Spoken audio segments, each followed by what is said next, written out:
Саламатсызбы достор. Караңыздар, мен азыр Турциядамын. Эми Турцияда өзүңүздөр билесиздер, туризм абдан чоң өнүккөн. Өнүккөн кадимкидей эле жолдо бараткан бир кафе. Бирок ушул кафенин бир бурчунда караңыздар, баягы эле биздин эски кыргыздын каламак сыяктуу менюга киргизип койгон каламак каптама сыяктуу, албетте аты башкача.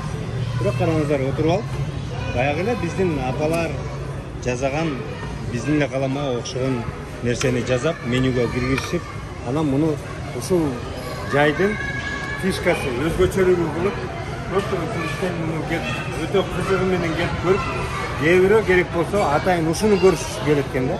Мен айтайын дегеним, биз Кыргызстанда дагы туризмди өнүгөрдө ушуга окшогон өзүбүздүн нукура кыргыздын бир баалыктары, бул биздин баалыктарыбыз, ошентип ушуларды көрсөтүп койсо болот.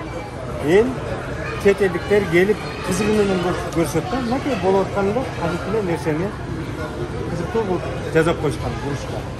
Ошондуктан биз дагы келгиле достор, туризмди өнүктүрөлүк, ушуга окшогон кыргыздын мурунку байыркы нерселерин алып келип, азыркы заманбап жашоонун фишкасы кылып туристтерди чакырып өнүктүрсөк болот.